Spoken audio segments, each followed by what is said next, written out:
Ramon into this conversation, Mr. President. He's a small business owner in Montclair.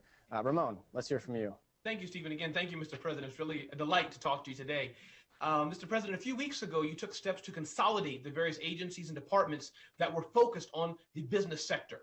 I work with a lot of small businesses, and I'm curious, do you think that instead of helping, which I'm sure it will do in part, this may dilute or diminish the government's focus on small businesses, especially if the SBA is no longer independent, it's consolidate with other organizations? Will that diminish the focus that we small businesses have to the federal government? The answer is no, Ramon, and here's why. First of all, I elevated this SBA administrator to a cabinet level position so that they're talking directly to me. There's nobody in between me and the SBA when they're advocating on behalf of small businesses. Secondly, the big problem we have right now when it comes to our various business programs is it's really hard to navigate for small businesses. They may have to go to 4 different agencies or 5 different agencies to figure out where do I get a loan?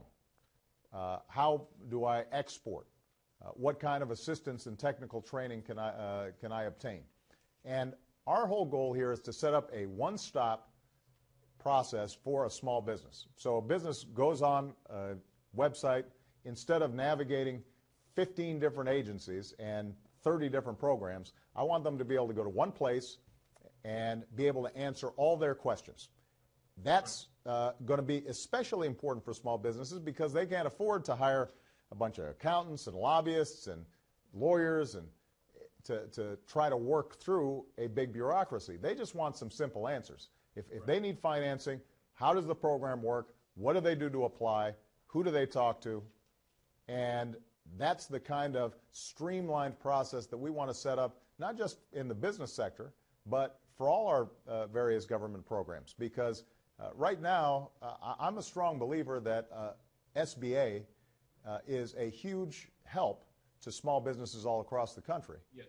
But we're also living at a time when our government has to be more efficient, more lean, because we've got a lot of need and we don't have as many resources as we used to have in terms of being able to advocate on behalf of small businesses. So the leaner it is, the more efficient it is, the better it's going to be for those small businesses. And I'll still have a SBA administrator in my cabinet who's advocating directly just for small businesses.